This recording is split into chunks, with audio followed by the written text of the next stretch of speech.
ফ্যাসিবাদকে নিশ্চিহ্ন করতে ফুঁসে উঠেছে ছাত্র জনতা। দুপুরের মধ্যে ভেঙে ফেলা হয়েছে ধানমন্ডি ৩২-এ শেখ মুজিবের বাড়ির প্রায় ৭০%।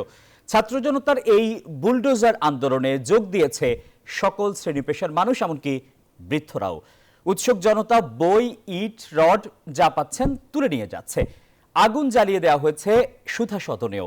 বিক্ষুব্ধ জনতা বলছেন, ভেঙে যাওয়া প্রতিটি ইটের কণা থেকে শিক্ষা নিতে হবে পরবর্তী রাজনীতিবিদদের। ছাত্র জনতার এই উচ্ছ্বাস ফ্যাসিবাদের পুণ্যভূমি খ্যাত ধানমন্ডি ৩২-এ শেখ মুজিবের বাসভবনের এক একটি দেয়াল খসে পড়ার পরের মুহূর্ত। বেলা বাড়ার সাথে সাথে ছাত্রদের এই আন্দোলন রূপ নেয় গণমানুষের আন্দোলনে। ফ্যাসিবাদ নিশ্চিহ্ন করার উচ্ছ্বাসে যোগ দেয় বিভিন্ন শ্রেণী পেশার মানুষ। উচ্ছ্বাস ভরা এ দৃষ্টি বলে দেয় স্বৈরাচারী শাসন কতটা ঘৃণা করেন তারা। এই যে ঘটনাটা হলো গত রাতে এবং আজকে, আমার মনে এটা জরুরি ছিল।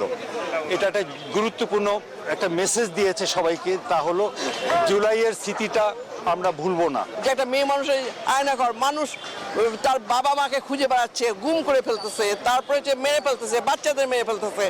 এই লোকটাকে, এই মহিলাটাকে আরো আগে করা উচিত ছিল। স্বাস্থ্যকর অল টাইম হানিকম, সব সময় অল টাইম হেলদি লাইফ। সকাল থেকে এসকে ভিওর দিয়ে ভেঙে ফেলা হয় ভবনের প্রায় ৭০%। পরে বিরতি দিলে ভাঙার কাজে যোগ দেন সাধারণ মানুষ।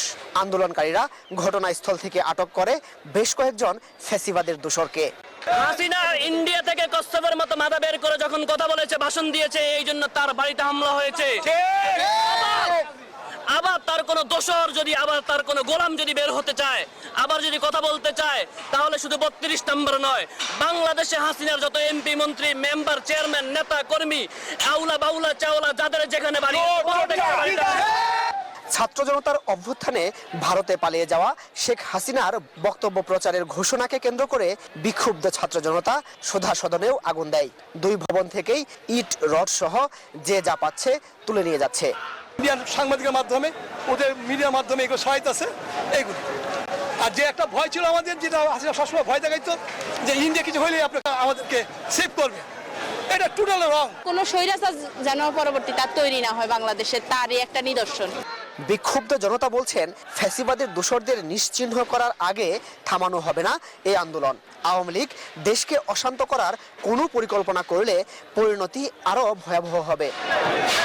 ফ্যাসিবাদী শক্তিকে নিশ্চিহ্ন করার আগ পর্যন্ত ঘরে ফিরবে না ছাত্র জনতা। বলছেন, ভেঙে যাওয়া ভবনের প্রত্যেকটি ইটের কোণা থেকে শিক্ষা নিতে হবে রাজনীতিবিদদের।